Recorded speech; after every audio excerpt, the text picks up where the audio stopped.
장모님 암 수술비는 아깝고 내 엄마 명품 백살 돈은 안 아깝니까? 이 집 내 명이야. 당장 짐 싸서 꺼져. 화려한 샹들리에가 빛나는 최고급 호텔 연회장. 저는 한박웃음을 짓고 있는 시어머니와 남편의 면상에 이혼 서류를 힘껏 집어 던졌습니다. 불과 며칠 전 친정엄마의 위암 수술비엔 땡전 한 푼 보탤 수 없다며 차갑게 돌아서던 남편이었습니다. 알고 보니 그놈은 제 피 같은 돈으로 시댁에 억대 비자금을 빼돌리고 있었습니다. 그 가증스러운 짐승들의 민낯을 확인한 순간 저는 자비 없는 복수를 결심했습니다. 과연 이 가족의 끔찍한 사기극은 어떻게 끝이 날까요? 오늘의 사연 시작합니다. 사연이 시작하기 전 좋아요와 구독을 눌러주세요. 오늘 하루 행운과 행복이 가득하도록 기원해 드릴게요. 화려한 샹들리에가 눈부시게 빛나는 최고급 호텔 연회장이었습니다. 테이블마다 비싼 샴페인과 바닷가재 요리가 세팅되어 있었습니다. 시어머니의 칠순을 겸한 환갑잔치를 축하하기 위해 시댁 친척들이 모두 모여 왁자지껄하게 떠들고 있었습니다. 저는 입맛이 써서 음식에는 손도 대지 못한 채 텅 빈 와인 잔만 만지작거렸습니다. 그때 넥타이를 반듯하게 고쳐맨 남편이 커다란 쇼핑백을 들고 연단으로 걸어 올라갔습니다. 아이고, 오늘 우리 어머니 칠순에 이렇게들 와주셔서 감사합니다. 평생 우리 남매 키우느라 뼈 빠지게 고생하신 우리 엄마. 이 아들이 오늘 폼 좀 잡고 최고급 명품 선물 하나 쫙 뽑아왔습니다. 남편이 마이크를 잡고 능글맞게 웃으며 말했습니다. 남편이 쇼핑백에서 꺼낸 것은 로고가 선명하게 박힌 최고급 명품 가방이었습니다. 아이고 매, 이게 웬일이냐? 우리 아들이 최고다, 최고. 아이고, 번쩍번쩍한 것 좀 봐라. 내가 며느리보다 100번 낫지, 암. 동네 사람들, 우리 아들이 사준 이 비싼 가방 좀 보소. 시어머니가 버선발로 뛰어나가 가방을 품에 안으며 잇몸을 다 드러내고 웃었습니다. 친척들이 박수를 치며 부러움 섞인 환호를 보냈습니다. 그 가증스러운 광경을 보는 순간 제 머릿속에서 팽팽하게 당겨져 있던 이성의 끈이 툭 하고 끊어졌습니다. 불과 며칠 전 제 친정엄마의 위암 수술비로는 단돈 10원도 보탤 수 없다며 차갑게 돌아서던 남편이었습니다. 저는 의자를 거칠게 밀어내고 자리에서 일어났습니다. 의자 다리가 대리석 바닥을 긁으며 끼익하는 날카로운 소리를 냈습니다. 저는 핸드백에서 미리 준비해둔 서류 봉투를 꺼내 쥐고 성큼성큼 연단으로 걸어갔습니다. 그리고 시어머니와 안고 있는 남편의 얼굴을 향해 서류 봉투를 힘껏 집어 던졌습니다. 아야, 미쳤어? 어른들 다 계신 데서 이게 무슨 미친 짓거리야. 남편이 뺨에 맞고 바닥에 떨어진 봉투를 보며 소리쳤습니다. 도장 찍어. 이혼 서류니까. 당장 내일 아침에 법원으로 튀어나와. 제가 턱을 치켜들고 남편을 똑바로 노려보며 서늘하게 말했습니다. 아, 너 돌았어? 제정신이야? 우리 엄마 칠순 잔치에 친척 어르신들 쫙 다 깔렸는데 여기서 판을 엎어? 내가 그러고도 사람이야? 남편이 삿대질을 하며 핏대를 세웠습니다. 그래, 나 미쳤다. 사람 돌아버리게 만든 게 누군데. 우리 엄마 위암 수술비 100만 원도 없다고 펄펄 뛰면서 돈 줄 꽉 막더니 내 엄마 명품 가방 살 돈 500만 원은 땅 파서 나왔냐? 이 짐승만도 못한 놈아. 제가 삿대질하는 남편의 손을 거칠게 쳐내며 소리쳤습니다. 연회장에 있던 친척들이 숨을 죽이고 경악한 표정으로 저희를 쳐다보았습니다. 아니 장모님 수술비랑 우리 엄마 칠순 선물이랑 어떻게 같아? 장모님은 장인어른이 계시잖아. 이건 내가 우리 엄마 평생 고생하셨으니까 딱 한 번 효도하려고 모아둔 비상금. 깬 거 아니야. 남편이 당황한 듯 눈동자를 굴리며 변명을 더듬거렸습니다. 시끄러워. 그 더러운 입 닥쳐. 이 시간부로 너랑 나는 끝장이야. 그리고 지금 우리가 사는 아파트, 내 피땀 흘려 산 내 명의인 거 잊지 않았지? 오늘 당장 짐 싸서 내 집에서 나가. 제가 남편의 말을 무참히 자르며 매섭게 쏘아붙였습니다. 아이고, 동네 사람들. 며느리년이 시험이 잔치상 없는 꼴 좀 보소. 내가 며느리냐? 하늘 무서운 줄 모르고. 어디서 감히 서방한테 소리를 질러. 내가 너 이럴 줄 알았다. 이 독한 년. 시어머니가 명품 가방을 등 뒤로 감추며 제게 눈을 부라렸습니다. 어머님도 똑똑히 들으세요. 며느리 등골 빨아먹으면서 비싼 가방 메고 호강하는 거 오늘부로 끝입니다. 내일 아침 해 뜨기 전에 짐 싸서 두 모자가 쌍으로 제 집에서 나가세요. 제가 시어머니를 향해 똑바로 손가락을 가리키며 외쳤습니다. 저는 씩씩거리는 두 사람을 뒤로 한 채 뒤도 돌아보지 않고 연회장을 빠져나왔습니다. 그날 밤 남편과 시어머니는 자신들의 옷가지가 처박힌 커다란 쓰레기 봉투와 함께 현관문 밖으로 내동댕이 쳐졌습니다. 문 안 열어? 아, 당장 문 열어. 이 독한 년아. 내가 내 남편이야. 결혼했으면 다 부부 공동 재산이지. 내가 뭔데 나랑 우리 엄마를 길바닥으로 내쫓아. 당장 열라고. 남편이 현관문을 주먹으로 쾅쾅 부술 듯이 내리치며 악을 썼습니다. 아이고, 내 팔자야. 동네 사람들, 경찰 좀 불러줘요. 천하의 몹쓸 며느리년이 늙은 시어머니를 이 한밤중에 찬 바람 부는 길바닥으로 내쫓네. 내가 억울해서 못 살아. 아이고. 시어머니가 복도 바닥에 뒹굴며 동네가 떠나가라 엉엉 소리 내어 울었습니다. 저는 도어록의 비밀번호를 바꾸고 굳게 닫힌 현관문을 등지고 주저앉았습니다. 문 밖에서 들려오는 저들의 짐승 같은 울부짖음을 들으며 저는 거친 숨을 몰아쉬었습니다. 어디서부터 단추가 잘못 끼워진 것인지 어쩌다 저런 인간의 탈을 쓴 악마들에게 내 인생을 송두리째 바쳤는지 지난 시간들이 머릿속을 스쳐 지나갔습니다. 저는 평생 시장 골목에서 작은 채소 가게를 하며 제 뒷바라지만 해오신 부모님의 귀한 외동딸로 자랐습니다.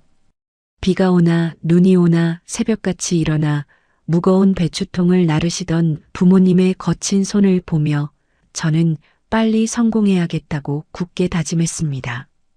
대학을 졸업하자마자 중견기업에 입사한 저는 20대 청춘을 바쳐 독하게 일만 했습니다.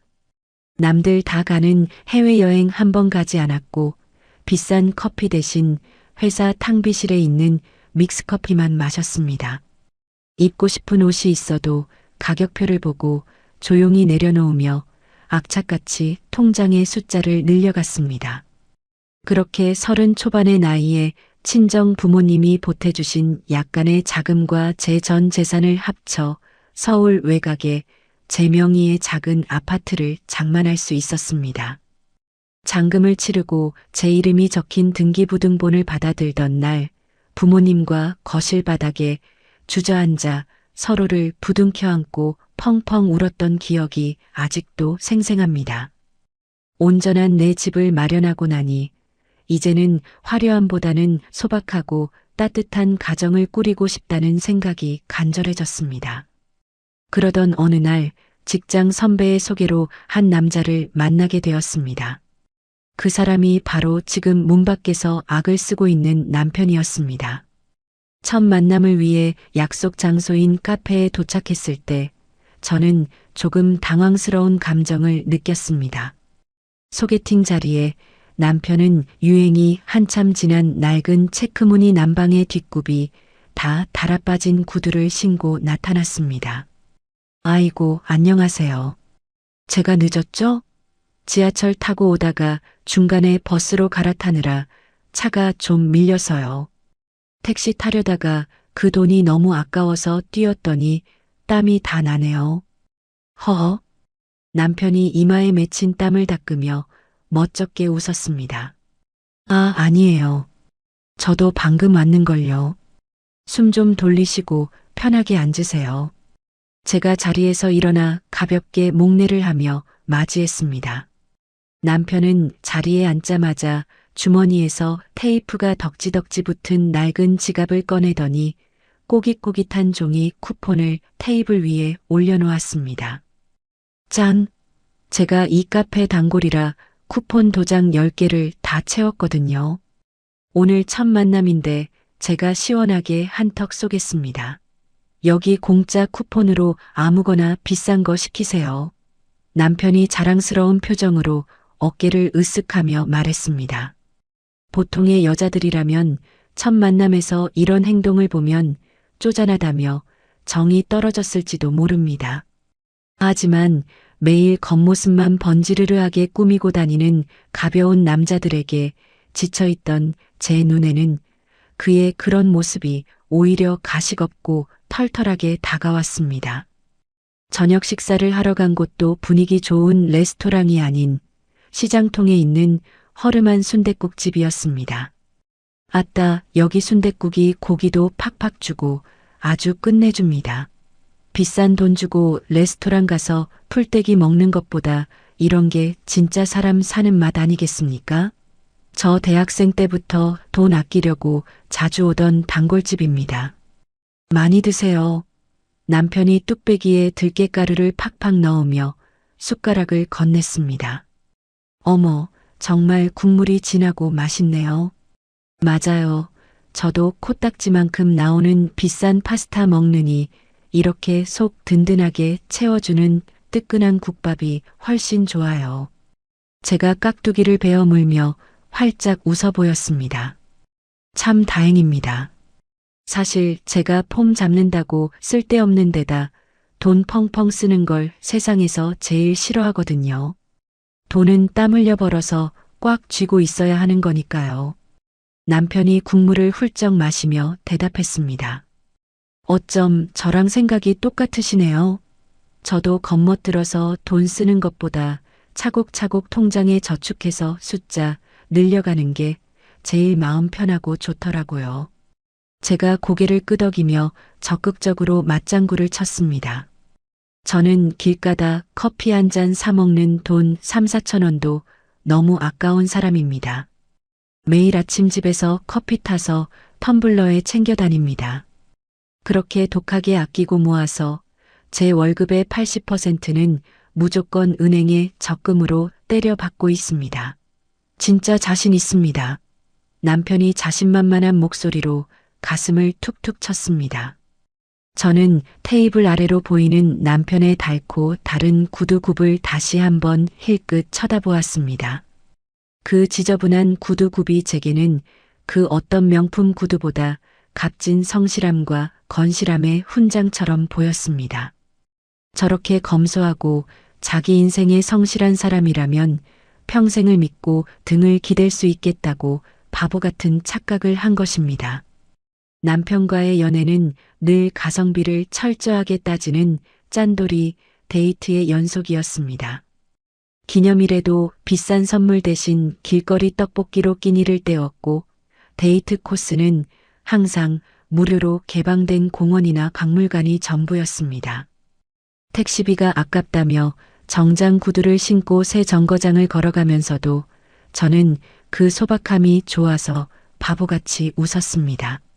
시간이 흘러 저는 친정 부모님께 남편을 정식으로 인사시키기 위해 본가로 데려갔습니다. 장인어른, 장모님, 귀한 따님, 저에게 주십시오.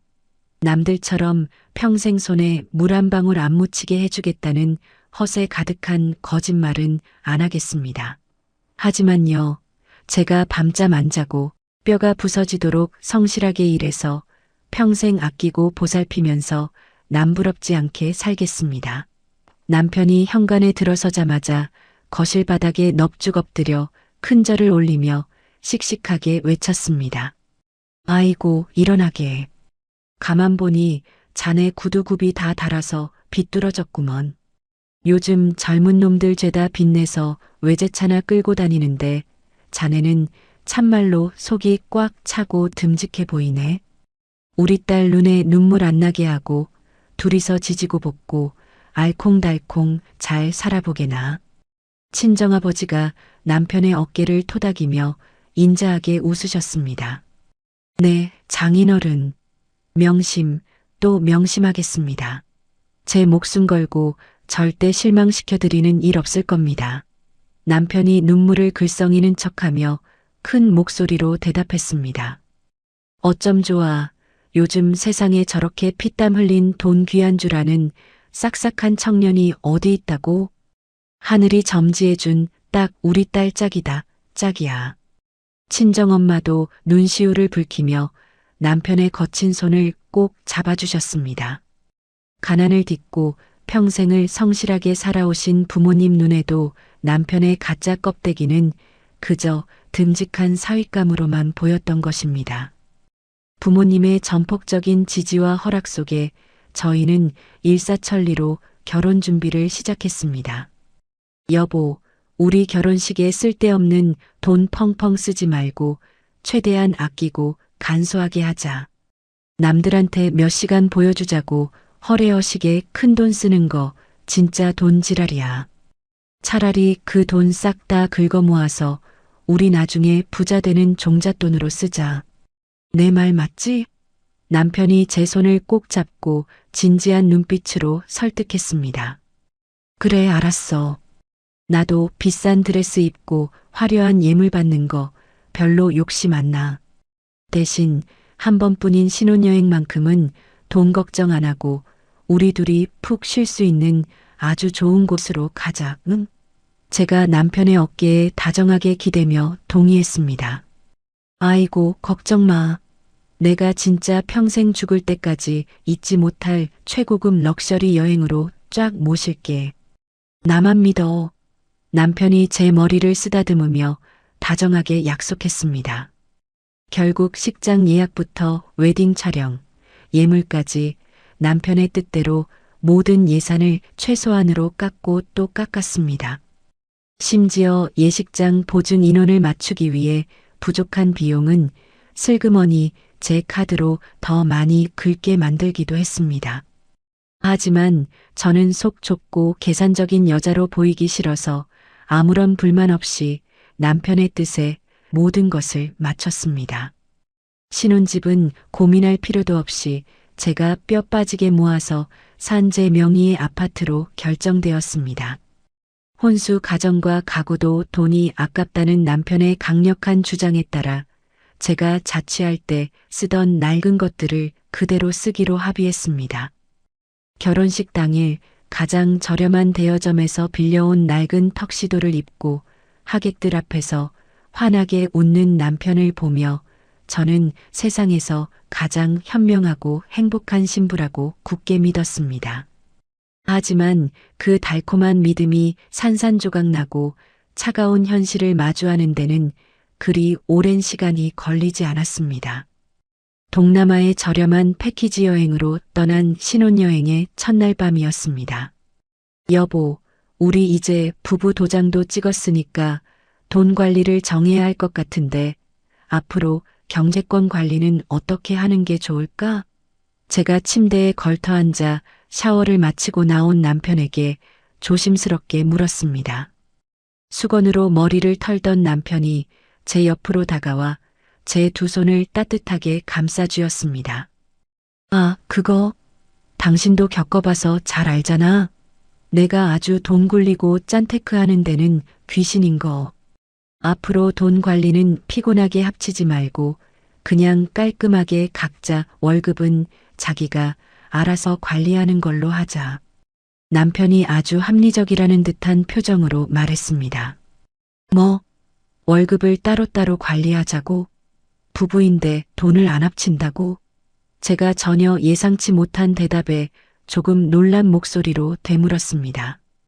응, 대신에 내가 버는 내 월급은 단돈 1원도 안 쓰고 몽땅 적금이랑 주식에 싹 다 묶어둘게.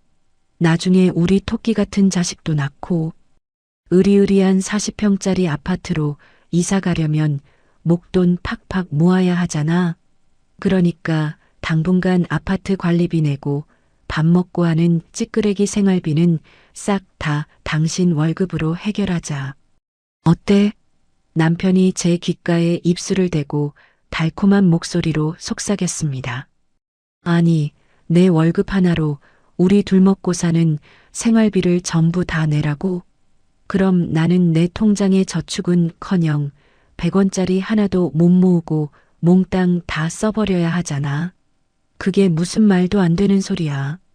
제가 당황스러움에 미간을 찌푸리며 남편의 손을 뺐습니다. 에이 여보, 한 입을 덮고 자는 부부 사이에 내 돈 편 가르기가 어딨어. 이게 다 우리 나중에 떵떵거리며 살려고 미래에 투자하는 거잖아. 그냥 하늘같이 믿어.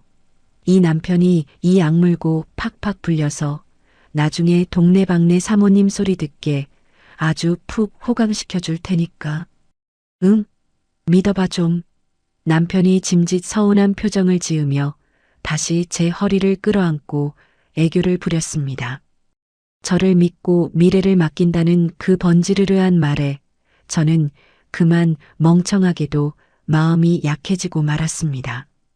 그동안 연애하며 남편이 뼈저리게 보여준 지독한 짠돌이 기질을 똑똑히 보았기에 정말로 우리 가정을 위해 돈을 잘 모아줄 것이라고 바보 같은 착각을 이어간 것입니다. 어휴 알았어. 당신 말대로 할게. 대신 내 눈 밖에서 허투루 이상한 곳에 돈 쓰면 그날로 쫓겨날 줄 알아. 내가 가계부에 100원 단위까지 꼬박꼬박 쓰면서 두 눈 시퍼렇게 뜨고 다 지켜볼 거야.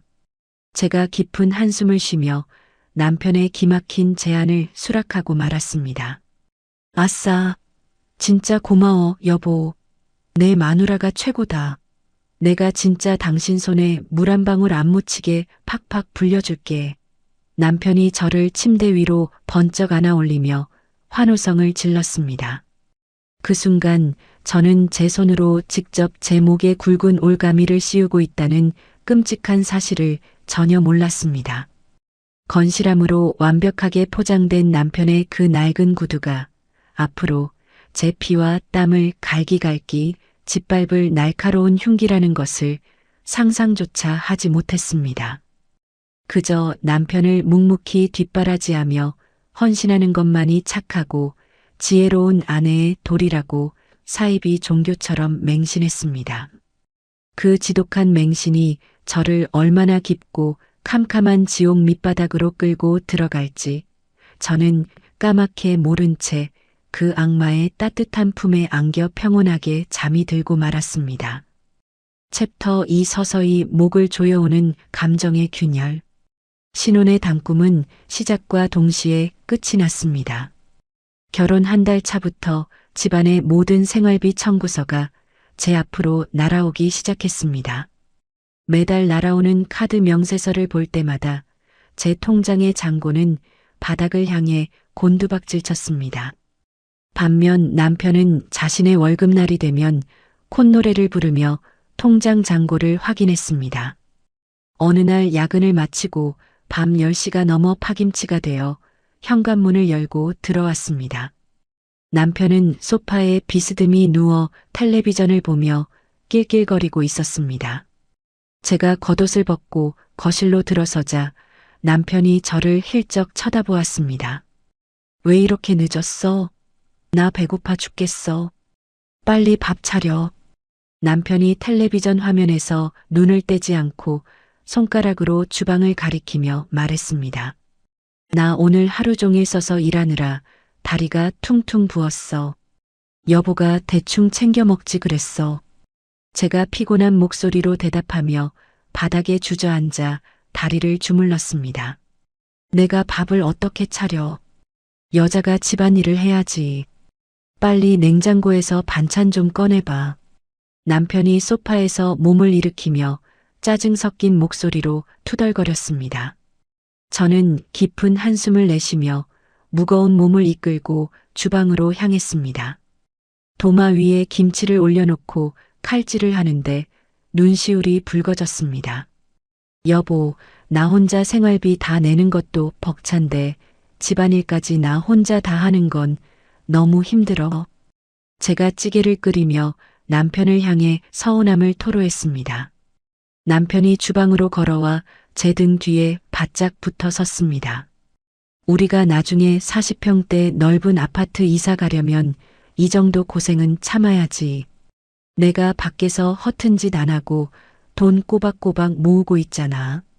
넌 나만 믿고 조금만 희생해. 남편이 제 어깨를 주무르며 웃었습니다.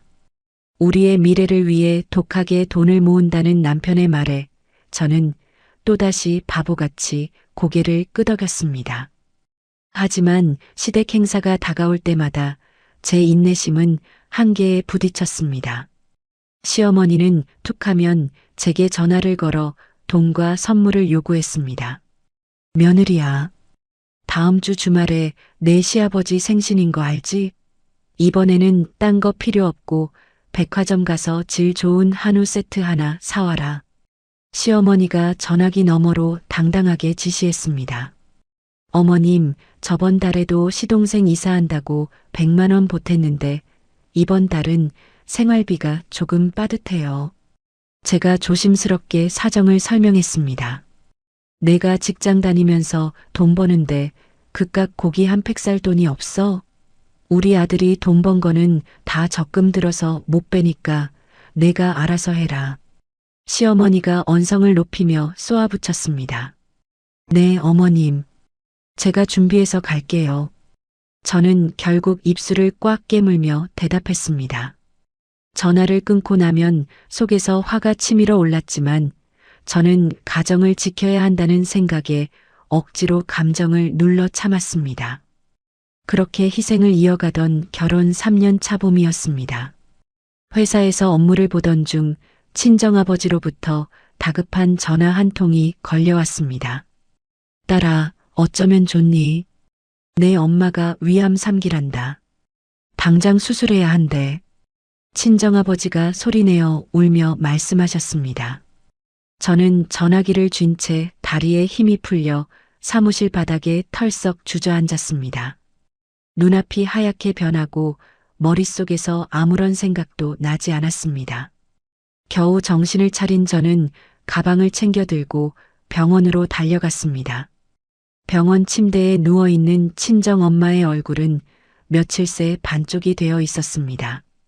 친정엄마는 제 손을 잡고 눈물을 흘리셨습니다. 의사는 당장 수술비와 입원비로 3천만 원이 필요하다고 설명했습니다. 저는 수납창구 앞에서 텅 빈 제 통장 잔고를 확인하고 절망했습니다.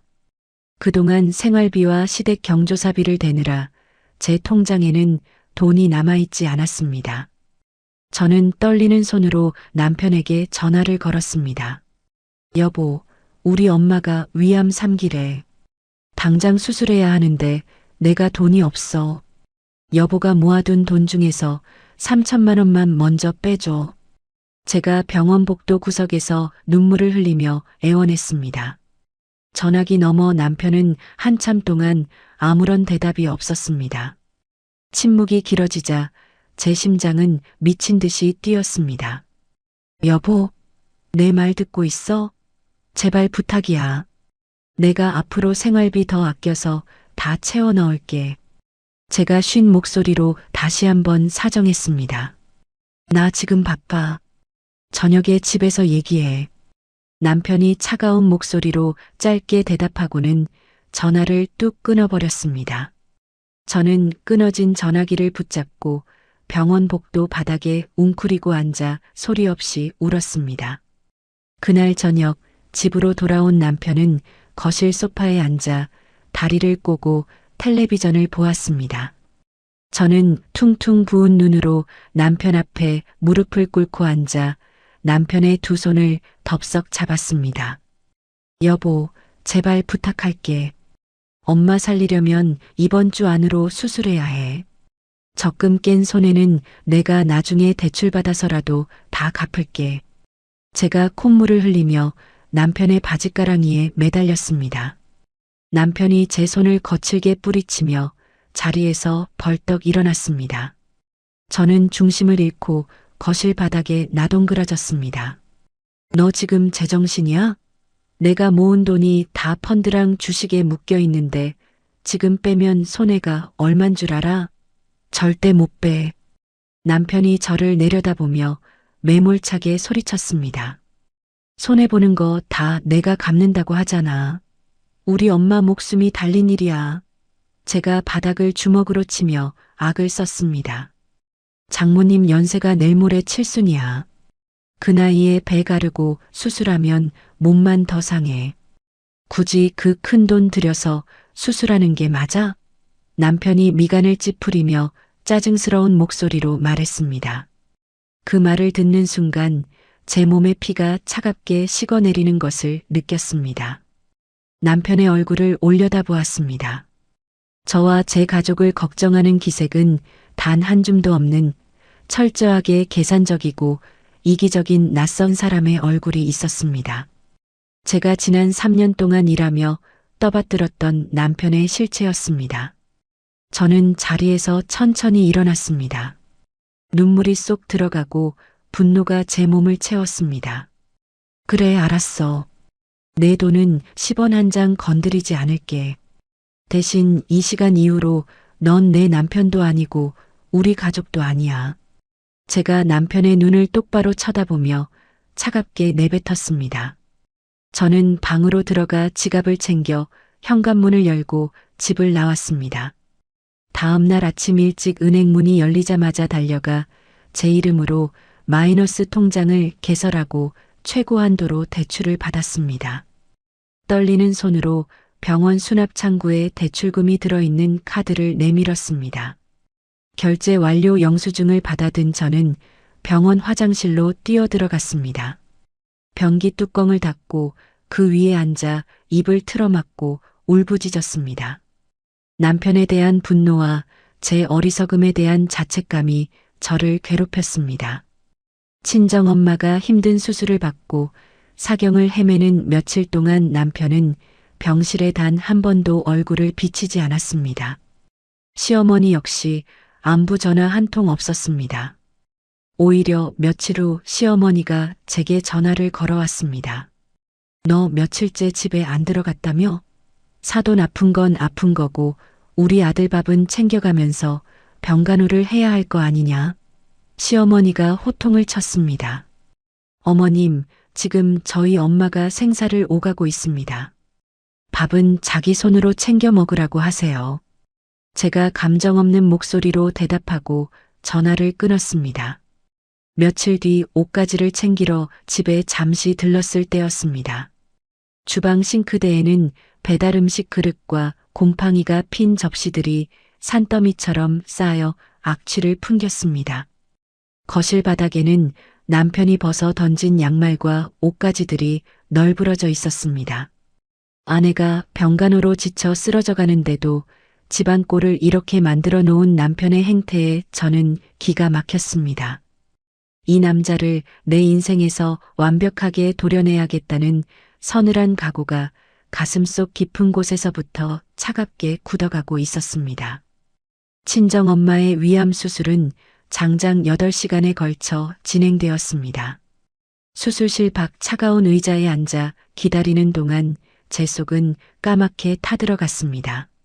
남편은 수술이 끝날 때까지 병원에 코빼기도 비치지 않았습니다. 수술을 무사히 마치고 회복실로 옮겨진 엄마의 창백한 얼굴을 보며 저는 소리 죽여 울었습니다. 그때 제 주머니 속에서 휴대전화가 요란하게 울렸습니다. 발신자는 남편이었습니다. 언제 집에 올 거야?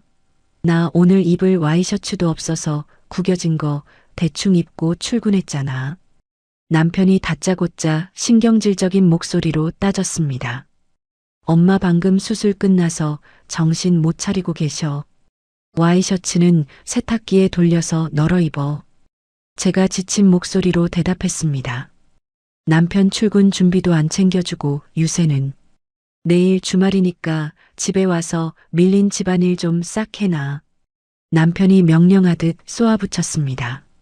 나 당분간 병원에서 먹고 자면서 간호해야 해. 집안일은 여보가 알아서 해. 제가 미간을 찌푸리며 단호하게 말했습니다. 내가 밖에서 돈 버느라 얼마나 피곤한데 집안일까지 하라는 거야? 그리고 내 차 세차도 좀 해놔.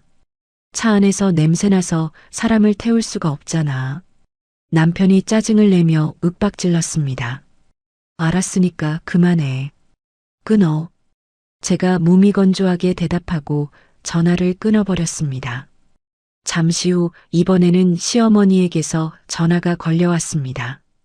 너 지금 우리 아들 밥도 안 차려주고 병원에만 죽치고 있다며?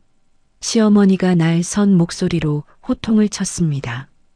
어머님, 저희 엄마 방금 큰 수술 마치셨어요. 제가 곁에 없으면 간호할 사람이 없습니다. 제가 억울함을 누르며 차분하게 설명했습니다. 사돈 아픈 건 아픈 거고 며느리 도리는 해야 할 거 아니냐. 우리 아들이 밖에서 고생해서 돈 벌어오는데 밥을 굶겨? 시어머니가 언성을 한껏 높이며 다그쳤습니다. 어머님, 아들 손발 멀쩡하게 달려 있습니다. 밥은 직접 챙겨 먹으라고 전해주세요. 제가 감정 없는 목소리로 대답하고 일방적으로 전화를 끊었습니다. 슬픔조차 사치였던 제게 더 이상 그들에게 화를 낼 기력조차 남아있지 않았습니다. 저는 침묵으로 일관하며 그들을 향한 마음의 문을 완전히 닫아버렸습니다. 다음 날 오후 친정엄마가 깊이 잠든 틈을 타 잠시 집으로 향했습니다. 집안은 며칠 전 제가 치워놓은 그대로 다시 난장판이 되어 있었습니다. 저는 한숨을 쉬며 대충 쓰레기를 치우고 지하 주차장으로 내려갔습니다. 남편이 냄새가 난다며 짜증을 냈던 자동차 문을 열었습니다. 매트의 먼지를 털어내고 걸레로 대시보드를 닦기 시작했습니다. 조수석 앞 수납장을 열자 구겨진 영수증과 쓰레기들이 잔뜩 들어 있었습니다. 쓰레기를 모아버리려던 찰나 수납장 안쪽 깊숙한 곳에 처박힌 빳빳한 우편물 하나가 눈에 띄었습니다. 어느 시중은행에서 보낸 우수고객 VIP 안내문이었습니다. 저는 이상한 느낌에 주변을 한번 살피고는 우편물 봉투를 조심스럽게 뜯었습니다. 봉투 안에는 이자가 계산된 예금 잔액 증명서가 들어 있었습니다. 종이에 찍힌 예금주의 이름을 확인한 저는 순간 숨이 턱 막혔습니다. 제 남편의 이름이 아니라 시어머니의 이름이 선명하게 적혀 있었습니다. 게다가 그 옆에 찍혀 있는 통장 잔고는 무려 수억 원에 달하는 큰 금액이었습니다. 어머니가 무슨 돈이 있어서 이렇게 큰 예금을 들었지? 제가 혼잣말을 중얼거리며 종이를 쥔 손을 부들부들 떨었습니다. 봉투 안에는 은행 거래 내역을 적어둔 수첩에 찢어진 종이 조각도 함께 들어 있었습니다. 그 종이에는 시동생이 새로 개업한 대형 주점의 상호와 함께 수천만 원이 이체된 날짜가 적혀 있었습니다. 돈을 보낸 사람은 바로 제 남편이었습니다. 저와 미래를 위해 펀드와 주식에 모든 돈을 묶어두었다던 남편의 말은 철저한 거짓말이었습니다. 제가 피와 땀을 쥐어짜며 벌어온 돈으로 모든 생활비를 감당하는 동안 남편은 자기 월급을 모조리 시어머니 이름으로 된 통장으로 빼돌리고 있었습니다. 심지어 직업도 없이 놀던 시동생의 사업 자금까지 제 남편의 주머니에서, 아니, 제 고열을 짠 돈에서 나가고 있었던 것입니다. 배신감과 충격에 온몸의 피가 차갑게 식어내렸습니다. 그날 밤 남편이 퇴근하고 돌아와 코를 골며 안방에서 잠이 들었습니다. 저는 어둠 속에서 조심스럽게 거실로 걸어 나왔습니다. 탁자 위에 놓인 남편의 휴대전화를 집어들고 떨리는 손가락으로 비밀번호를 풀었습니다. 그리고 노란색 아이콘의 메신저 앱을 열어 시어머니와의 대화방을 찾았습니다.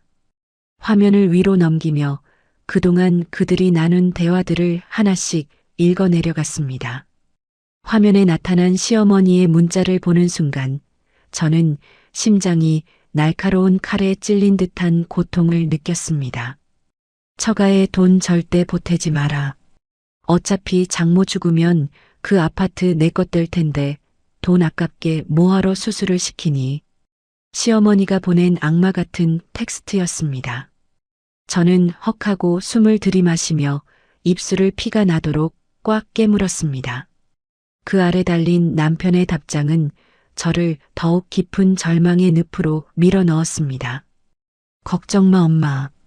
내 돈은 무조건 엄마가 잘 숨겨서 관리해줘.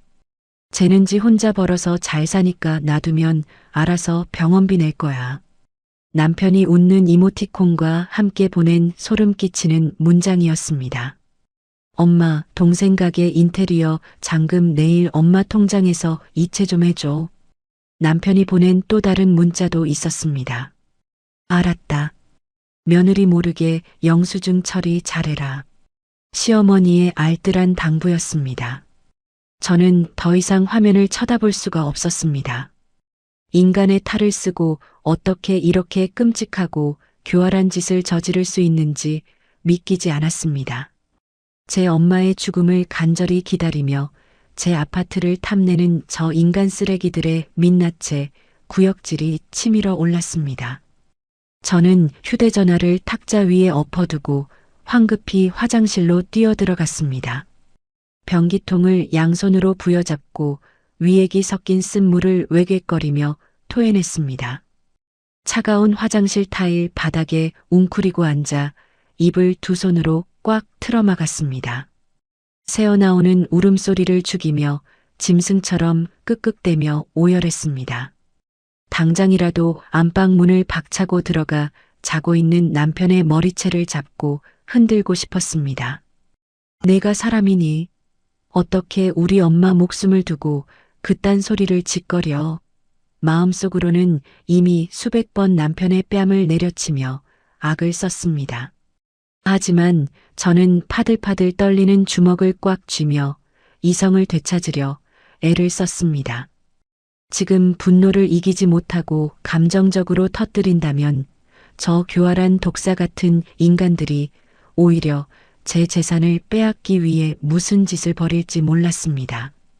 저들에게 꼬투리를 잡혀 제 피 같은 아파트와 부모님의 노후 자금마저 빼앗길 수는 없었습니다. 저는 비틀거리며 일어나 화장실 거울 앞에 섰습니다. 거울 속에는 눈물과 콧물로 범벅이 된 초라하고 불쌍한 여자가 서 있었습니다. 저는 세면대에서 차가운 물을 틀어 얼굴을 거칠게 문질러 닦았습니다. 절대 이대로 억울하게 안 당해. 너희들 전부 피눈물 흘리며 길바닥에 나앉게 만들어줄 거야. 제가 거울 속 제 자신을 똑바로 쳐다보며 서늘하게 속삭였습니다. 저는 물기를 닦아내고 시퍼렇게 날이 선 눈빛으로 거실을 향해 돌아섰습니다. 지옥 끝까지 쫓아가서 저들을 완벽하게 파멸시키겠다고 제 찢어지는 가슴에 차갑고 독한 복수의 칼날을 깊이 새겨 넣었습니다. 챕터 4 어둠 속에서 잡은 동아줄. 들끓는 분노를 가슴 깊은 곳에 우겨넣고 매일 밤 남편과 같은 침대에 눕는 것은 뼈를 깎아내는 듯한 고통이었습니다. 남편의 코 고는 소리를 들을 때마다 베개 밑에 숨겨둔 가위를 쥐고 싶은 충동을 억누르느라 입술이 다 부르텄습니다. 남편의 얼굴을 볼 때마다 시어머니와 작당하여 제 친정엄마의 죽음을 바라던 그 악마 같은 문자들이 떠올라 숨을 쉬기조차 힘들었습니다. 오랜만에 열린 고등학교 동창 모임에 나간 것은 미쳐버릴 것 같은 제정신을 억지로라도 환기하기 위한 핑계였습니다. 고급 레스토랑을 빌려 모인 동창들은 저마다 화려한 보석과 명품 가방을 두르고 남편 자랑과 자식 자랑을 늘어놓으며 시끄럽게 떠들었습니다. 저는 구석자리에 웅크리고 앉아 억지로 입꼬리를 올리며 찬물만 벌컥벌컥 들이켰습니다. 그때 맞은편에 앉아있던 조 변호사가 제 앞으로 자리를 훌쩍 옮겨 앉았습니다. 조 변호사는 고등학교 시절부터 불의를 보면 참지 못하고 앞장서서 친구들을 지켜주던 씩씩한 친구였습니다. 지금은 서초동에서 이혼 전문 변호사로 이름을 날리며 아주 독하게 소송을 진행하기로 유명세를 떨치고 있었습니다. 너 얼굴이 왜 이 모양이야? 어디 아파서 쓰러지기 직전인 사람 같아. 조 변호사가 제 창백한 뺨을 찌푸린 눈으로 보며 심각한 목소리로 물었습니다. 아니야. 요즘 야근이 많아서 잠을 못 자서 조금 피곤해서 그래. 제가 시선을 피하며 애써 웃어 보였습니다.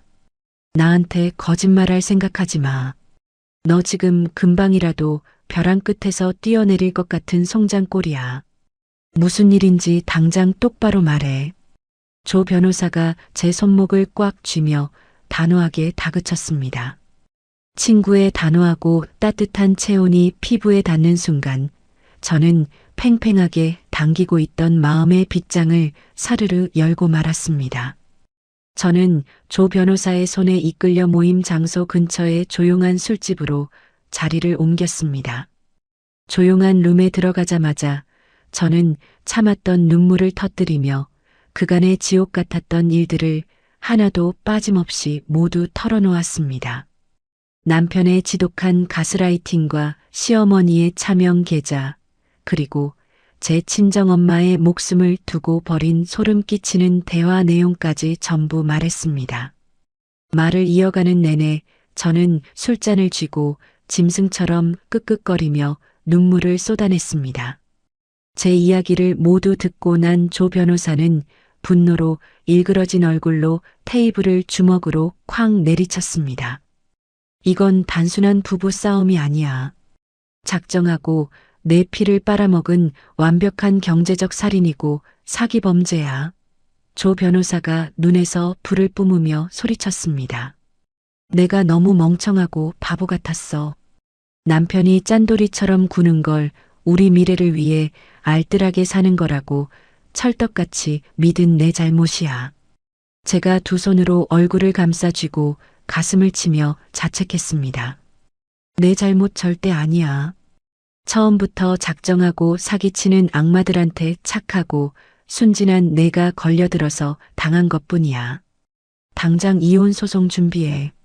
내가 그 인간들 뼈도 못 추리게 철저하게 밟아줄게. 조 변호사가 제 어깨를 단단하게 감싸 안으며 가장 든든한 방패를 자처했습니다. 친구의 차갑고 이성적인 조언을 듣자 캄캄하고 막막했던 제 앞길에 뚜렷한 복수의 길이 열리는 것을 느꼈습니다. 저는 흐르는 눈물을 소매로 거칠게 닦아내고 조 변호사의 손을 마주 잡았습니다. 도와줘. 내 피 같은 재산 하나도 빠짐없이 다 지키고 그 인간들 전부 길바닥에 나앉게 만들 거야. 제가 이를 득득 갈며 서늘한 목소리로 부탁했습니다. 조 변호사는 고개를 끄덕이며 증거 수집의 첫 번째 단계를 하나하나 세밀하게 짚어주기 시작했습니다. 조 변호사의 철저한 지휘 아래 저는 감정의 롤러코스터를 멈추고 냉혹하고 치밀한 사냥꾼으로 다시 태어났습니다. 집으로 돌아간 저는 끓어오르는 사리를 숨긴 채 남편 앞에서 멍청하고 순종적인 아내의 가면을 다시 완벽하게 뒤집어 썼습니다. 남편이 늦은 밤 퇴근하고 돌아오면 콧노래를 흥얼거리며 된장찌개를 끓여 따뜻한 밥상을 차려주었습니다. 당신 요즘 얼굴이 많이 폈네. 장모님 병세가 좀 좋아졌나 봐? 남편이 찌개를 후룩후룩 떠먹으며 뻔뻔한 얼굴로 물었습니다. 응. 여보가 마음으로 걱정해준 덕분에 수술 잘 끝나고 빠르게 회복하고 계셔. 제가 입꼬리를 한껏 끌어올리며 가식적인 웃음을 지어 보였습니다. 거봐. 내 말대로 굳이 큰돈 들여서 수술 안 해도 알아서 나으실 거라니까. 이제 딴 생각하지 말고 집안일이나 똑바로 해. 남편이 밥그릇을 싹싹 비우며 턱을 치켜들고 거들먹거렸습니다. 알았어. 내가 집 안 치우고 반찬도 넉넉하게 해놓을 테니까 푹 쉬어. 제가 숟가락을 상위에 놓으며 다정하게 대답했습니다. 남편은 제 고분고분한 태도에 완전히 안심한 듯 방으로 들어가 옷도 갈아입지 않고 코를 골며 잠을 잤습니다. 남편이 깊이 잠든 것을 확인한 저는 살쾡이처럼 조용히 움직여 서재로 들어갔습니다. 가장 먼저 제 명의의 아파트가 친정 부모님이 평생 채소 가게를 하며 모은 돈을 이체해 주신 내역서와 제 특유 재산임을 입증할 금융거래 내역을 산더미처럼 뽑았습니다. 그리고 지난 3년 동안 남편이 생활비를 단 한 푼도 주지 않았다는 것을 법적으로 증명하기 위해 제 통장의 10년치 입출금 기록을 샅샅이 복사했습니다. 다음 날 새벽에는 비가 쏟아지는 지하 주차장으로 몰래 내려갔습니다. 남편의 자동차 문을 열고 차량용 영상 기록 장치에 꽂힌 메모리 카드를 빼내어 제 노트북에 연결했습니다. 수백 개의 녹음 파일 중에서 남편과 시어머니가 차 안에서 돈을 빼돌리며 나눈 통화 내용들을 하나씩 찾아내어 재생하기 시작했습니다. 엄마, 이번 달 월급 500만 원 다 엄마 통장으로 보냈어. 며느리년 통장 잔고는 다 말라서 땡전 한 푼 없더라. 남편의 낄낄거리는 목소리가 스피커를 타고 흘러나왔습니다. 아주 잘했다. 장모 뒤지면 그 아파트는 무조건 내 명의로 당장 돌려놔야 한다. 시어머니의 탐욕스러운 목소리도 빗소리와 함께 선명하게 녹음되어 있었습니다. 저는 그 끔찍한 음성 파일들을 모두 제 이동식 저장 장치에 안전하게 백업했습니다. 치밀하게 증거를 모으면 모을수록 저를 갉아먹던 끔찍한 우울증과 무기력함은 씻은 듯이 사라졌습니다. 대신 뱃속 깊은 곳에서부터 짜릿하고 서늘한 복수의 쾌감이 온몸의 혈관을 타고 뜨겁게 흐르는 것을 느꼈습니다. 저를 완벽하게 속이고 승리했다고 믿고 있는 남편의 등에 치명적인 칼을 꽂아 넣을 준비는 아주 착실하게 진행되고 있었습니다. 지옥 같은 시간 속에서 제게 유일한 구원이자 빛은 기적처럼 건강을 회복해가는 친정엄마의 따뜻한 미소였습니다. 친정엄마는 독한 항암 치료를 꿋꿋하게 이겨내며 조금씩 일상생활을 할 수 있을 정도로 기력을 빠르게 되찾으셨습니다. 저는 태어난 친정엄마의 뼈만 남은 마른 손을 꽉 잡고 따뜻한 봄 햇살이 내리쬐는 병원 근처 공원 벤치에 나란히 앉았습니다. 우리 딸, 늙은 엄마 병간호하느라 예쁜 얼굴이 반쪽이 다 됐네. 김서방도 직장 다니면서 맘고생하느라 힘들지? 친정엄마가 제 뺨을 쓰다듬으며 다정하게 물으셨습니다. 엄마는 내 걱정하지 말고 맛있는 거 많이 먹고 건강만 챙겨. 내가 우리 엄마 평생 남부럽지 않게 호강시켜 줄게. 제가 친정엄마의 좁은 어깨에 머리를 기대며 흐르는 눈물을 꾹 참았습니다. 제가 온갖 고생을 하며 지켜낸 내 가족의 평화로운 웃음을 보며 내 선택과 희생이 결코 헛되지 않았음을 깨달았습니다. 이 평화를 지키기 위해서라면 저는 앞뒤 가리지 않고 악마와 손을 잡고 불길 속으로라도 뛰어들 각오가 되어 있었습니다. 반면 남편은 제가 순순히 자기 뜻대로 체념하고 엎드린 줄 착각하며 집안에서 제멋대로 날뛰기 시작했습니다.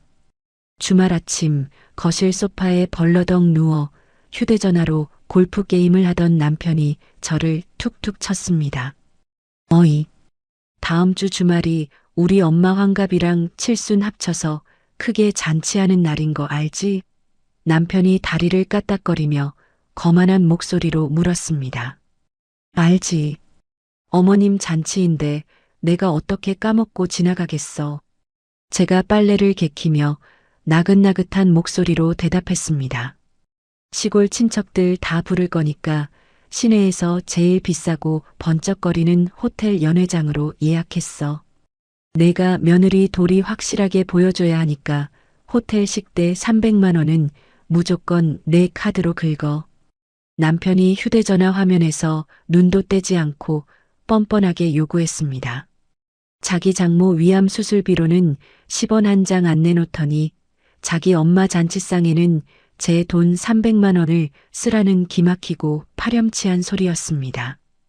저는 속으로 헛웃음을 터뜨렸지만 겉으로는 입꼬리를 예쁘게 말아 올리며 활짝 웃어 보였습니다. 알았어. 우리 어머님 잔치인데 그 정도 비용은 당연히 내가 내야지. 걱정하지 마. 제가 흔쾌히 고개를 끄덕이며 허락했습니다. 제가 한치의 망설임도 없이 돈을 내겠다고 넙죽 대답하자 남편은 의기양양한 표정으로 콧노래를 부르며 안방으로 쏙 들어갔습니다. 그 건방지고 어리석은 뒷모습을 노려보는 제 두 눈에는 소름 끼치는 짐승의 살이마저 번뜩였습니다. 저는 잘 개어놓은 수건을 거실 바닥에 팽개치고 베란다로 나가 조 변호사에게 전화를 걸었습니다. 여보세요. 증거 수집은 하나도 빠짐없이 완벽하게 끝났어. 이제 그 악마들 숨통을 끊어버릴 시간이야.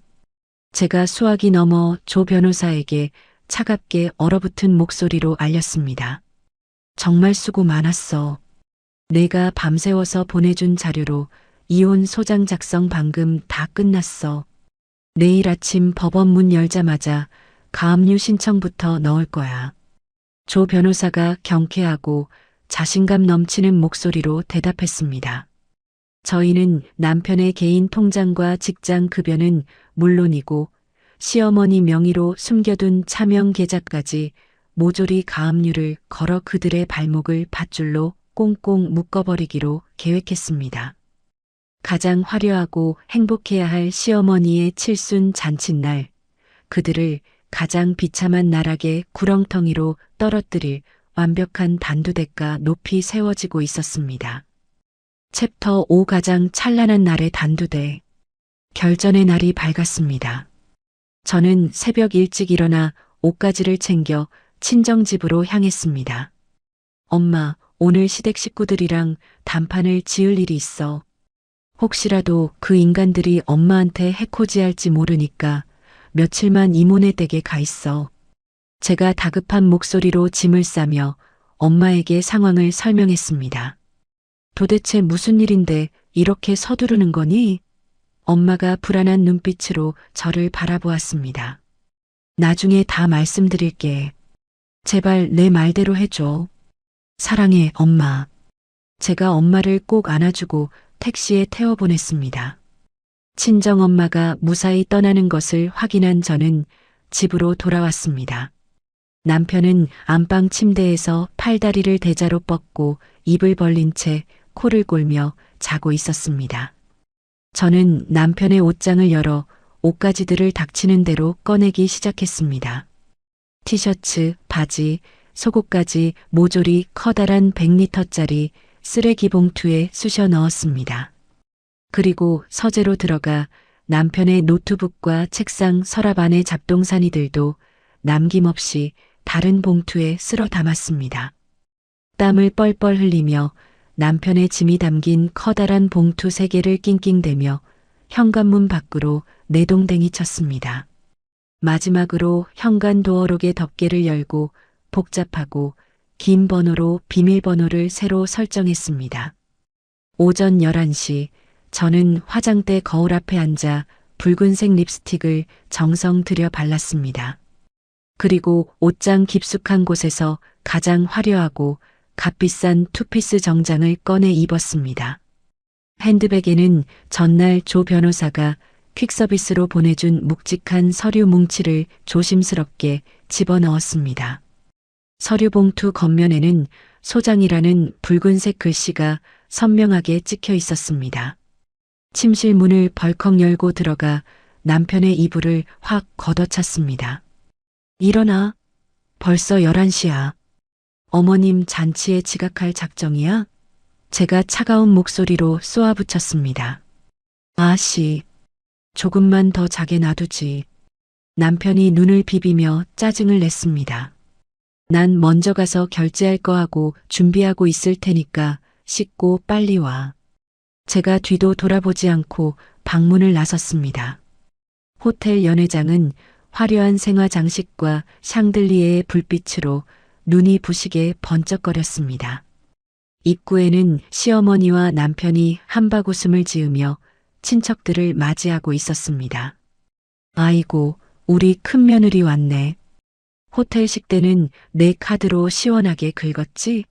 시어머니가 제 팔짱을 끼며 묻지도 않은 돈 이야기부터 꺼냈습니다. 네, 어머님.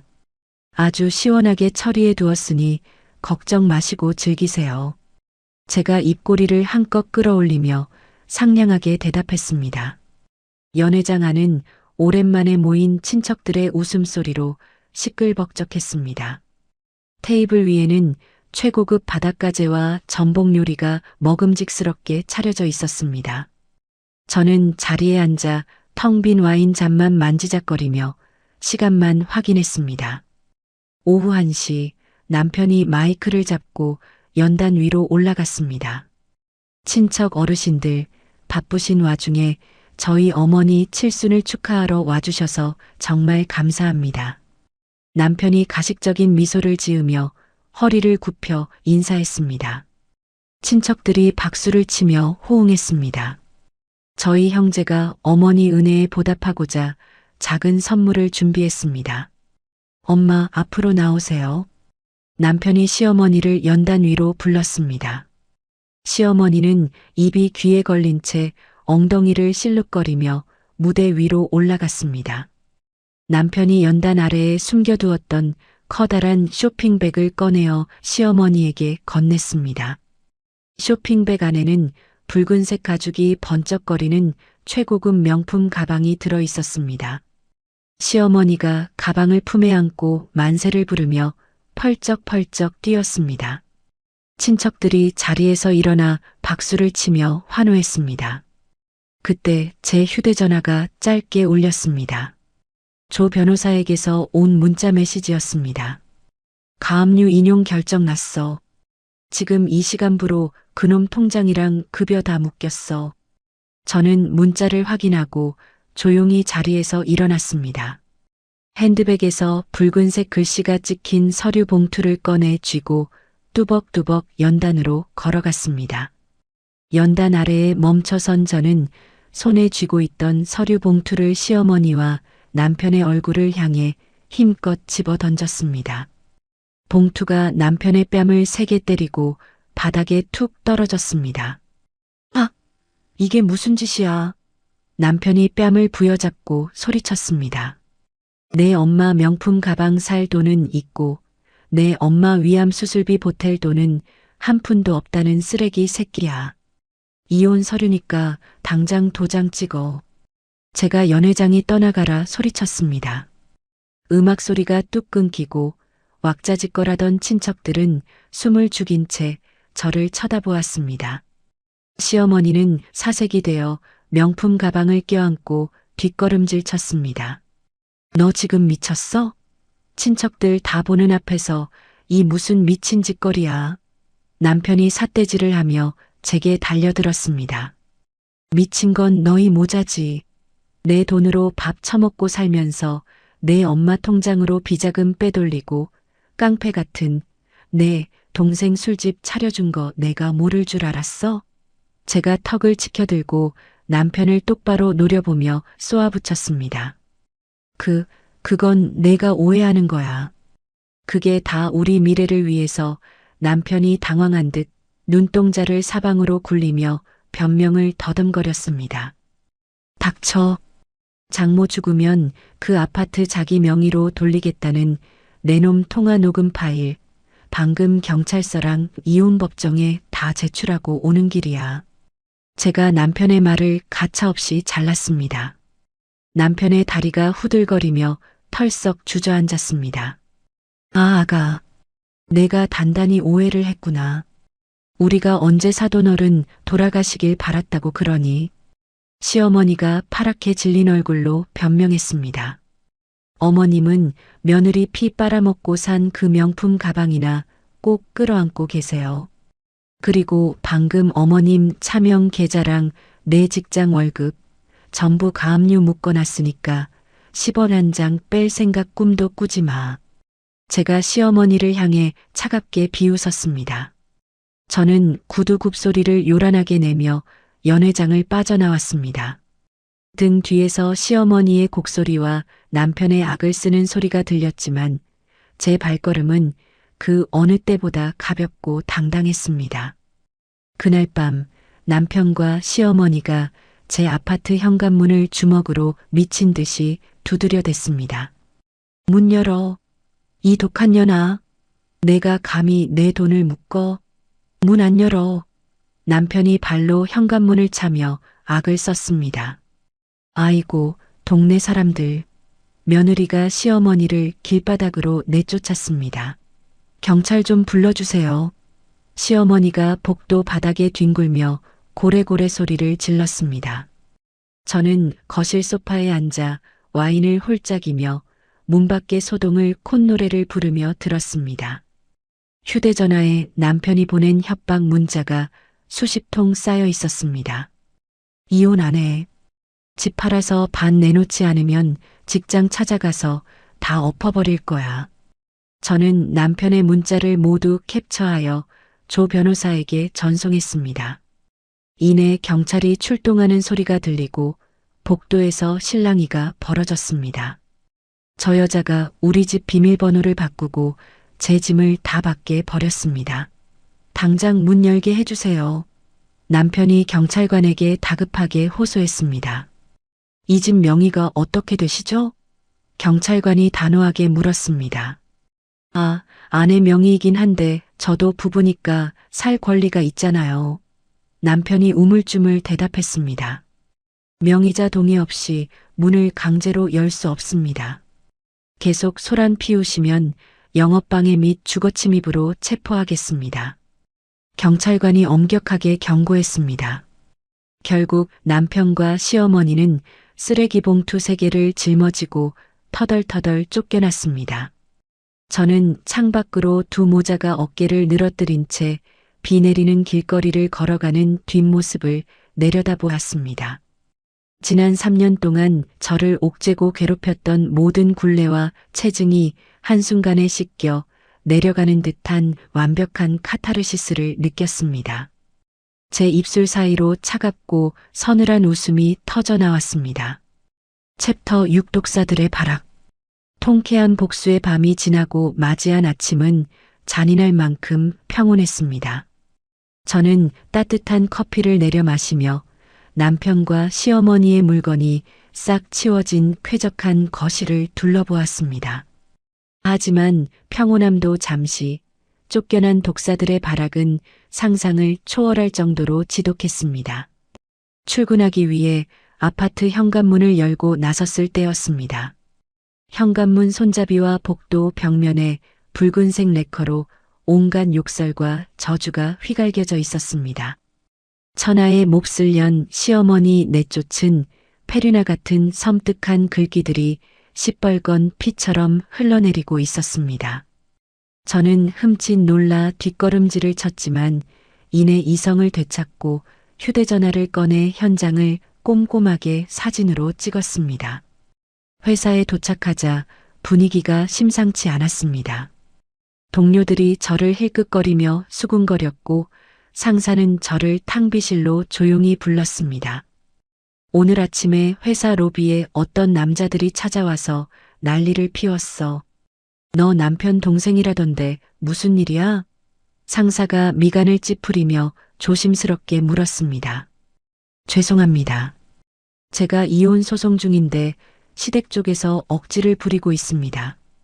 회사에 피해가 가지 않도록 당장 조치하겠습니다. 제가 허리를 굽혀 거듭 사과했습니다. 점심시간 무렵 시동생이 험상궂게 생긴 남자 2명을 대동하고 회사 로비에 다시 나타났습니다. 시동생은 로비 한가운데 서서 제 이름을 부르며 고래고래 소리를 질렀습니다. 당장 튀어나와. 우리 엄마 길바닥에 나앉게 만들고 내년 혼자 발 뻗고 잘 살 줄 알아? 시동생이 경비원들을 밀쳐내며 행패를 부렸습니다. 저는 떨리는 다리를 간신히 부여잡고 로비로 내려갔습니다. 수많은 직원의 시선이 저를 향해 꽂히는 것을 느끼며 수치심에 얼굴이 달아올랐습니다. 당장 여기서 나가지 않으면 경찰에 신고할 거야. 영업방해로 콩밥 먹고 싶어? 제가 시동생을 향해 차갑게 경고했습니다. 신고해봐. 경찰 오면 내가 무슨 짓을 했는지 동네방네 다 까발려 줄 테니까. 시동생이 핏대를 세우며 제 턱 밑까지 다가와 위협했습니다. 저는 뒤로 물러서지 않고 시동생의 눈을 똑바로 쳐다보았습니다. 내 술집 차리는 데 들어간 돈, 내 형이 횡령한 회사 공금인 거 아냐? 나 건드리면 너희 형제 나란히 수갑 차는 꼴 보게 될 거야. 제가 귓속말로 나지막이 속삭였습니다. 시동생의 눈빛이 흔들리더니 이내 얼굴이 하얗게 질렸습니다. 그는 옆에 있던 남자들의 옷깃을 잡아 끌며 황급히 로비를 빠져나갔습니다. 하지만 남편의 협박은 시도 때도 없이 계속되었습니다.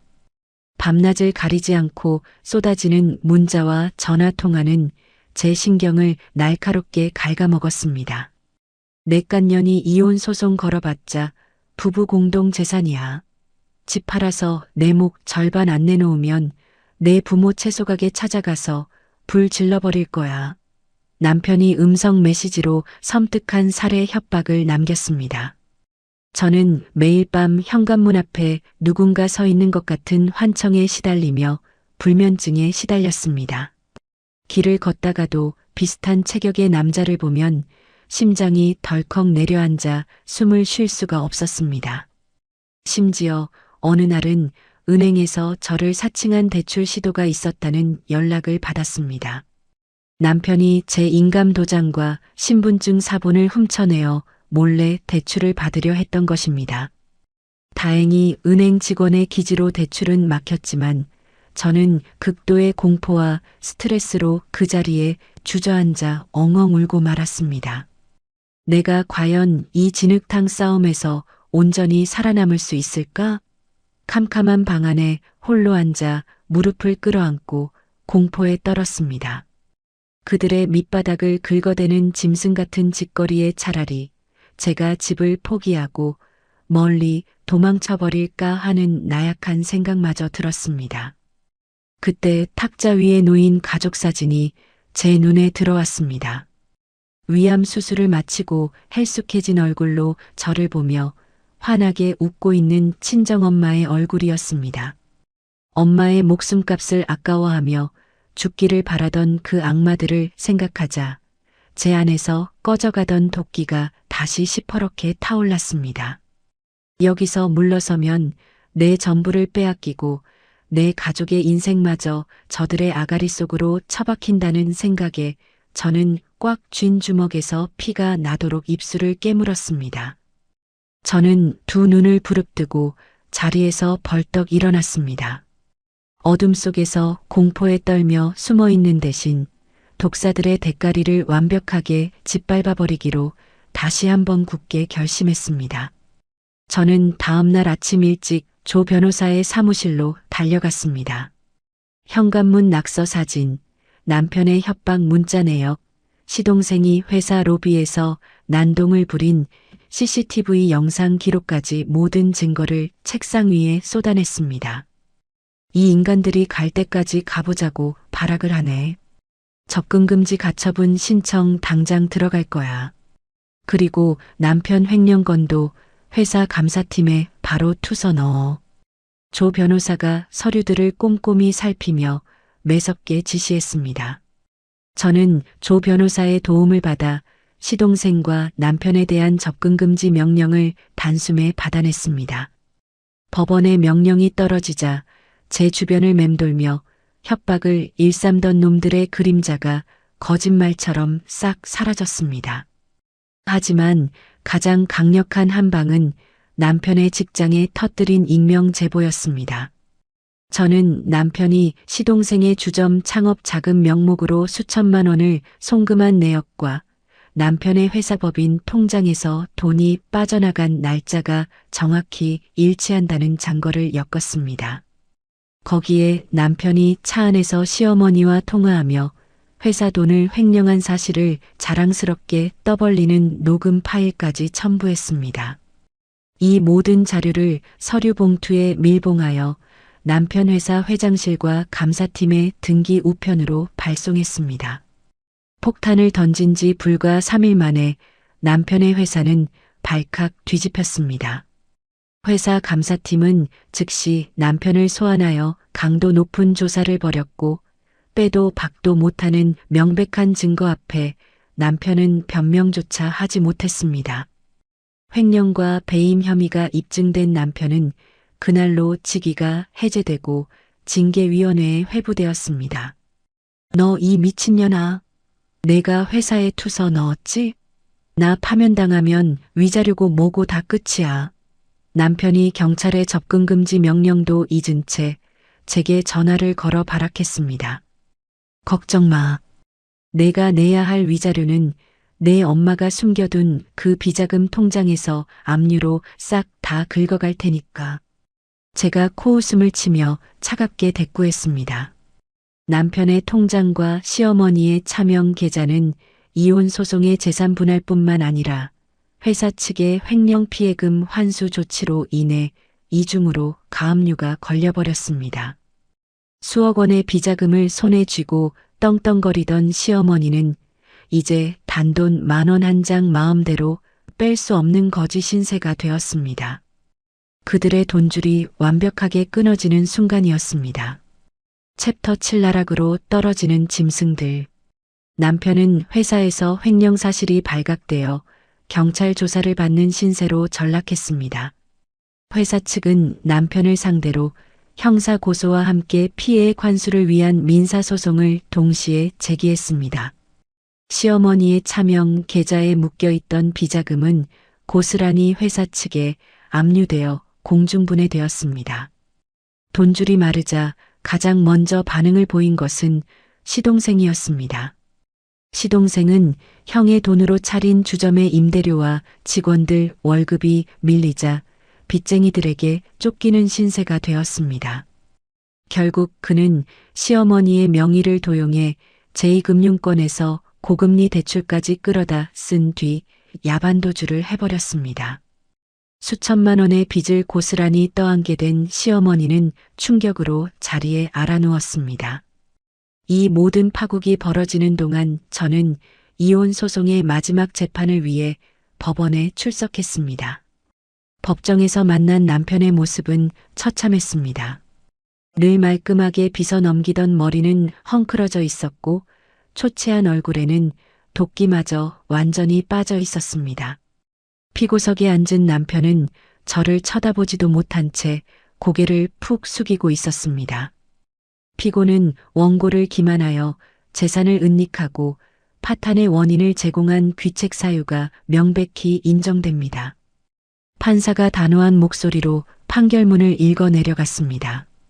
재판부는 제 아파트가 전적으로 제 특유 재산임을 100% 인정했습니다. 남편이 끈질기게 주장하던 부부 공동 재산 분할 청구는 단칼에 기각되었습니다.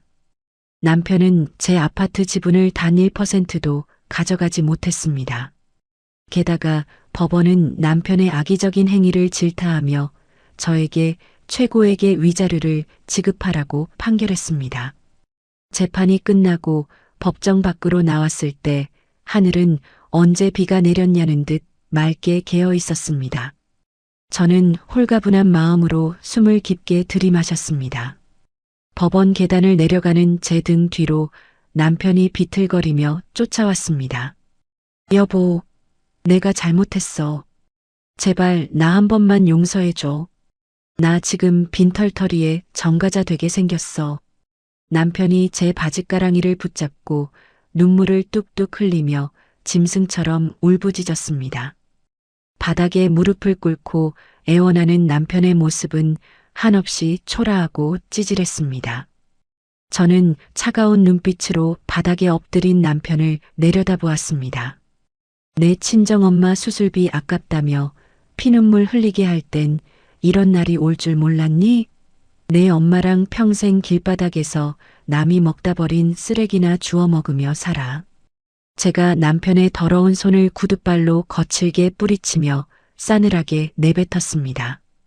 저는 땅바닥에 엎어져 오열하는 남편을 뒤로 한 채 단 한 번도 뒤돌아보지 않고 걸어갔습니다. 완벽한 승리였습니다. 이혼 소송이 완전히 끝난 후 제 삶은 빠르게 안정을 되찾아갔습니다. 저는 집안에 남아있던 남편의 구질구질한 물건들을 모조리 소각장에 던져버렸습니다.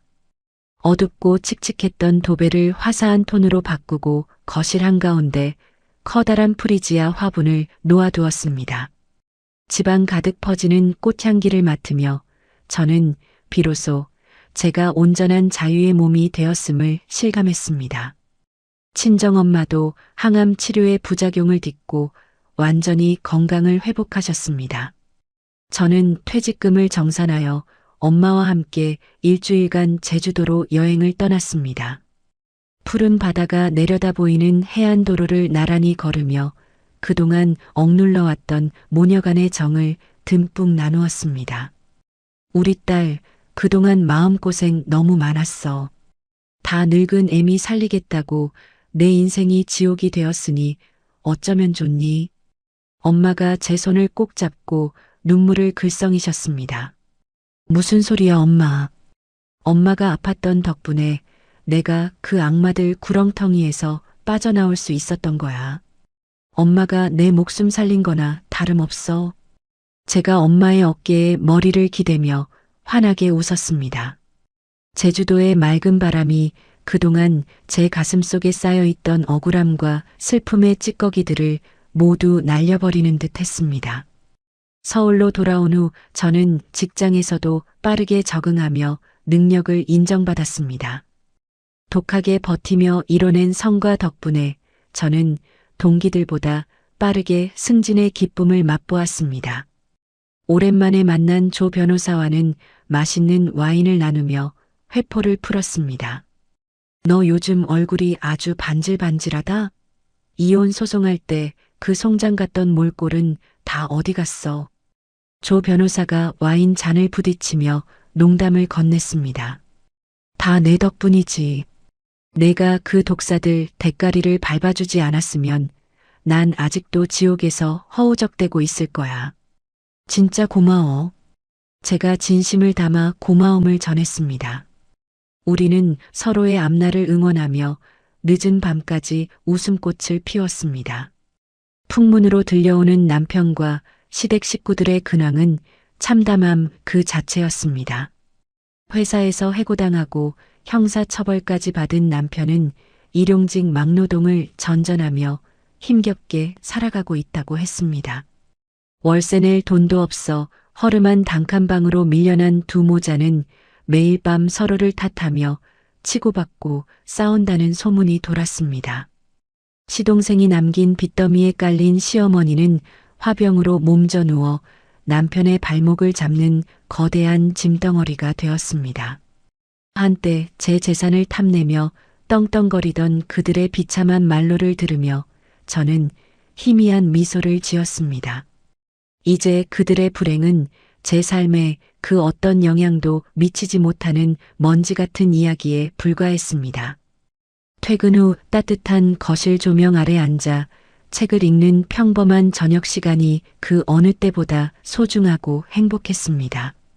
맹목적으로 남편을 믿고 헌신만 하던 바보 같고 멍청한 과거의 저는 완벽하게 죽었습니다. 그 고통스러운 흉터를 딛고 일어선 지금 저는 제 자신을 가장 먼저 사랑할 줄 아는 단단하고 빛나는 사람이 되었습니다. 내 피와 땀으로 일군 내 집에서 오직 나와 내 가족만을 위한 새롭고 찬란한 인생의 막이 이제 막 오르고 있었습니다. 챕터 8 새로운 봄의 시작. 지독했던 폭풍우가 완전히 물러가고 제 삶에 다시 따스한 봄이 찾아왔습니다. 일요일 아침 안방의 암막 가림막을 걷어내자 눈부신 아침 햇살이 방 안으로 쏟아져 들어왔습니다. 저는 기지개를 켜며 보송보송한 이불의 촉감을 온몸으로 느꼈습니다. 남편의 눈치를 보며 새벽같이 일어나 아침밥을 차려야 했던 과거에 숨막히던 일상은 이제 흔적도 없이 사라졌습니다. 침대에서 빠져나와 거실로 걸어나가자 싱그러운 화분들이 가장 먼저 저를 반겼습니다. 우중충하고 칙칙했던 남편의 물건들을 모조리 내다버린 자리에 제가 직접 고른 밝은 색상의 원목 가구들을 채워 넣었습니다. 거실 중앙에 놓인 커다란 식탁 위에는 어제 퇴근길에 사온 노란색 프리지아 꽃이 투명한 유리 화병 안에서 활짝 피어 있었습니다. 집안 가득 퍼지는 향긋한 꽃내음을 맡으며 저는 주방으로 향했습니다. 오늘은 항암 치료 부작용을 완전히 이겨내고 건강을 되찾으신 친정엄마를 위해 특별한 보양식을 만들 참이었습니다. 냉장고에서 신선한 전복과 소갈비를 꺼내어 도마 위에 올려놓았습니다. 콧노래를 흥얼거리며 고기의 핏물을 빼고 전복을 솔로 깨끗하게 문질러 씻었습니다. 냄비에서 보글보글 끓어오르는 갈비찜의 달콤하고 짭짤한 냄새가 온 집안을 가득 채웠습니다. 우리 딸 아침부터 무슨 냄새가 이렇게 고소하고 좋으니? 배가 다 고프네. 친정엄마가 방문을 열고 나오며 환하게 웃으셨습니다. 친정엄마의 얼굴에는 1년 전 병상에 누워 사경을 헤매던 창백한 병색이라고는 전혀 찾아볼 수 없었습니다. 양볼에 혈색이 돌고 발걸음도 무척이나 가벼워 보이셨습니다. 엄마 깨셨어요? 우리 엄마 몸보신 시켜드리려고 갈비찜 푹 고아내고 있어요. 제가 국자를 내려놓고 친정엄마의 어깨를 주물러 드렸습니다. 아이고, 직장 다니면서 일하느라 힘들 텐데 주말에는 좀 쉬지. 늙은 엄마 챙기느라 우리 딸이 고생이 많다. 친정엄마가 제 손등을 토닥이며 미안한 표정을 지으셨습니다. 무슨 소리예요? 엄마가 곁에 건강하게 계셔주시는 것만으로도 저는 피로가 싹 풀려요. 얼른 세수하고 오세요. 밥 먹게. 제가 친정엄마의 등에 얼굴을 비비며 애교를 부렸습니다. 식탁에 마주 앉아 갓 지은 흰쌀밥에 부드러운 갈비찜을 올려 먹으며 저희 모녀는 끊임없이 대화를 나누었습니다. 이 집에서 둘이 이렇게 밥을 먹고 있으니 천국이 따로 없구나. 예전에는 그 인간들 눈치 보느라 내가 내 집에 와서 밥 한 끼 먹는 것도 가시방석이었는데 말이다. 친정엄마가 갈비를 뜯으며 지나간 이야기를 꺼내셨습니다. 이제 그런 쓸데없는 인간들 이야기는 입에 올리지도 마세요. 이 집은 온전히 우리 둘만의 공간이니까요. 제가 숟가락을 내려놓고 단호하게 대답했습니다. 정말로 그랬습니다. 과거의 어두웠던 기억들은 이제 빛바랜 사진처럼 제 머릿속에서 희미해졌고 오직 평온함만이 이 집의 공기를 채우고 있었습니다. 오후가 되어 저는 분리수거를 하기 위해 재활용 쓰레기 봉투를 들고 1층으로 내려갔습니다. 따뜻한 봄바람이 불어오고 화단에는 연분홍색 철쭉이 만발해 있었습니다. 경비실 앞을 지나며 인사를 건네고 우편함 쪽으로 걸어갔습니다. 제 우편함을 열자 각종 고지서와 전단지들 사이로 구겨진 편지 봉투 하나가 덩그러니 놓여 있었습니다. 수취인 불명으로 반송 도장이 붉게 여러 번 찍혀 너덜너덜해진 낡은 편지였습니다. 저는 무심코 편지 봉투를 집어들고 발신인 란을 확인했습니다. 그곳에는 삐뚤빼뚤하고 엉망인 글씨로 전 남편의 이름이 적혀 있었습니다. 순간 제 손가락이 멈칫했지만 심장은 놀라울 정도로 차분하게 제 속도를 유지하며 뛰고 있었습니다. 예전 같았으면 이름만 봐도 손발이 차갑게 떨리고 숨이 막혔겠지만 지금은 아무런 감정의 동요조차 일어나지 않았습니다. 저는 쓰레기장 구석에 서서 봉투에 입구를 찍고 안에 든 편지지를 꺼내어 천천히 읽어 내려갔습니다. 여보, 나야. 내가 진짜 짐승만도 못한 미친놈이었어. 나 한 번만 살려줘. 편지의 첫 줄부터 전 남편의 비참함과 구차함이 뚝뚝 묻어났습니다. 내 동생 그 미친놈이 엄마 명의로 사채까지 끌어다 쓰고 야반도주했어. 엄마는 빚쟁이들 피해서 도망 다니다가 길에서 쓰러져서 요양병원에 의식 없이 누워 계셔. 제가 예상했던 것보다 그들의 말로는 훨씬 더 참혹했습니다. 회사에서 고소당해서 빚 갚느라 나 지금 공사장에서 막노동하면서 하루 벌어 하루 먹고 살아. 어제는 철근에 다리를 다쳤는데 병원 갈 돈도 없어. 방세 낼 돈도 없어서 찜질방에서 자다가 내일이면 길거리로 쫓겨나게 생겼어. 예정을 생각해서라도 제발 100만 원만 빌려줘. 평생 개처럼 기면서 은혜 안 잊을게. 편지에는 눈물 자국인지 흙탕물인지 모를 시커먼 얼룩이 지저분하게 번져 있었습니다. 저는 편지를 끝까지 다 읽고 나서 참았던 짧은 헛웃음을 픽 터뜨렸습니다. 자신이 다니던 번듯한 직장과 저라는 방패를 제 발로 걷어차고 시궁창으로 기어 들어간 완벽한 자업자득이었습니다. 제 친정엄마의 목숨값을 아까워하며 죽기를 간절히 바라던 악마들이 돈 100만 원이 없어 굶어 죽어간다는 사실에 일말의 동정심조차 들지 않았습니다. 평생 길바닥에서 썩으라고 했지. 아주 정확하게 내 저주대로 살고 있네. 제가 텅 빈 우편함을 향해 차갑게 중얼거렸습니다. 저는 주저없이 편지지를 두 손으로 갈기갈기 찢어버렸습니다. 형체를 알아볼 수 없게 조각난 종이 부스러기들을 쓰레기통에 미련 없이 털어넣고 손을 탁탁 털었습니다. 저를 올가매려 발악하던 과거의 끔찍한 유령은 더 이상 제 삶의 단일 밀리미터의 흠집도 낼 수 없게 되었습니다. 저는 가벼운 발걸음으로 다시 제 보금자리를 향해 걸음을 옮겼습니다. 저녁 무렵 현관 초인종이 경쾌한 소리를 내며 연속해서 울렸습니다.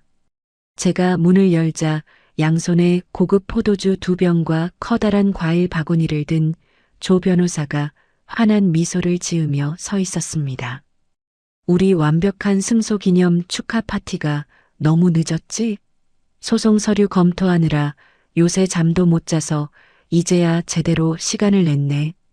조 변호사가 거실로 들어서며 활기차게 인사했습니다. 바쁜 와중에 우리 집까지 와준 것만으로도 너무 고마워. 어서 들어와. 음식 다 차려놨어. 제가 조 변호사의 무거운 짐을 받아들며 반갑게 맞이했습니다. 친정엄마도 주방에서 앞치마를 메고 나오며 조 변호사의 두 손을 덥석 잡으셨습니다. 아이고, 우리 집 은인 오셨네. 변호사님 아니었으면 우리 바보 같은 딸 억울해서 어찌 살 뻔했어요. 내가 오늘 솜씨 좀 제대로 발휘했으니 많이 먹어요. 친정엄마가 눈시울을 붉히며 거듭 고개를 숙이셨습니다. 어머님, 그런 말씀 마세요. 저는 변호사로서 당연히 이겨야 할 재판을 한 것뿐입니다. 어머님 건강해지신 모습 뵈니까 제가 다 속이 뻥 뚫리네요. 조 변호사도 친정엄마의 손을 마주 잡으며 싹싹하게 대답했습니다. 저희 셋은 식탁에 둥글게 둘러앉아 맛있는 갈비찜과 포도주를 나누며 시간 가는 줄 모르고 웃음꽃을 피웠습니다. 그나저나 나 어제 호텔 연회장 사진 다시 봤잖아.